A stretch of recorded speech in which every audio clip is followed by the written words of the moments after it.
Hello guys, for today's video meron tayong 2 walk-in clients, isang nails at isang lashes. First client, gel polish ang gusto. Ito yung nails niya bago ko siya gawa ng gel polish. Pinrep ko lang yung nails niya using mini sanding band. Nilagyan ko lang ng dehydrator and primer. Tapos naglagay na rin ako ng base coat tsaka yung JL multipurpose glue. Tapos nilagyan ko na siya kung anong gusto niyang color ng gel polish.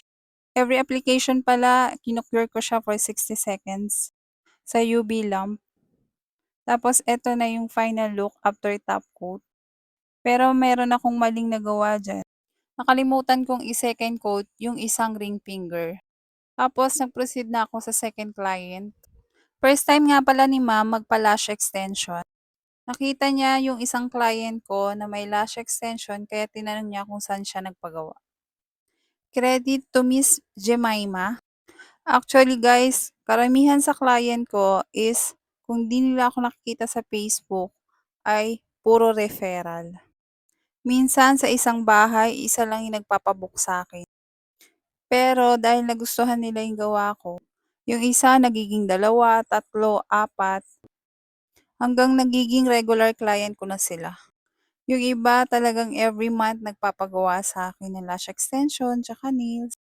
Kapag kasi ako gumawa, inaayos ko talaga. Mini-make sure ko na maayos na maayos na maayos.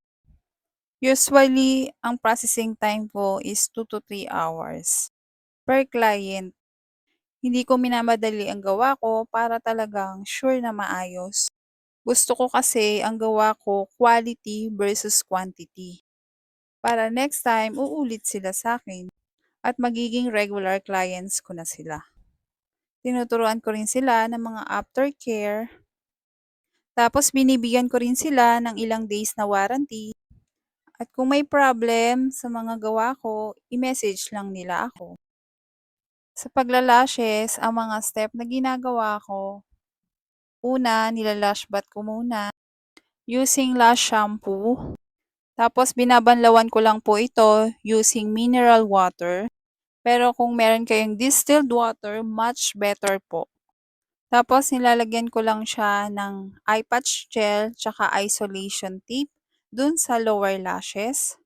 Then ina-applyan ko lang yung natural lashes ng lash primer. Ang ginagamit ko ay Lash Manila Primer. Tapos patutuyuin ko lang siya using mini pan. Tapos lalagyan ko rin siya ng lash bonder. Dry ulit using mini fan. Tapos nilalagyan ko na siya ng mapping. Ayan yung sinusulat ko. Nilalagay ko dyan kung anong sizes ng lash extension ang ilalagay ko sa client. Sa volume ng lashes, tinatanong ko muna kung anong gusto nila. Tapos magsasuggest ako kung anong mas bagay sa kanila. Para kapag natapos yung lash extension, ay magustuhan ni client.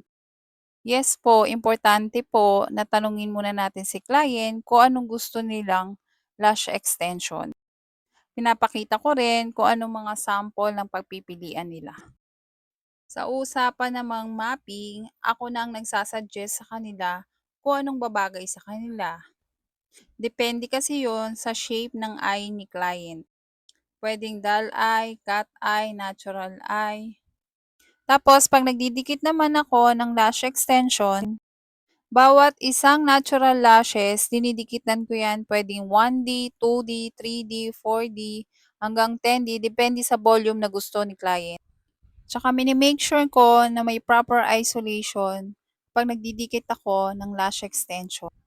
Hindi kasi pwedeng magkakadikit ang natural lashes. Kasi possible na magkaroon ng problem kapag magkakadikit ang lash extension na nilagay mo sa natural lashes ni client. Tapos, full set ako maglagay ng lash extension. Para pag nalagasan si client ng natural lashes kasama yung nakadikit na lash extension, ay hindi halatang bungi-bungi agad. Ito rin ang isang way para tumagal ang lash extension ni client. Kasi everyday talaga merong nalalagas at nalalagas na natural lashes sa atin. Lahat po ng ginagamit ko sa paglalagay ng lashes at nail extension ay ilalagay ko na lang ang link sa comment section. Yes po, isi-share ko kung ano yung mga ginagamit ko para na rin di mahirapan maghanap lalo na yung mga beginner na gustong maging lash artist at nail artist. Sa totoo lang kasi, mahirap talaga lalo na 'pag beginner ka maghanap ng mga materials na gagamitin mo, yung maganda at subok na. At eto na pala ang final look ni Madam. At dahil first time niya magpa-lashes at a-attend siya ng event, light volume lashes lang ang nilagay ko.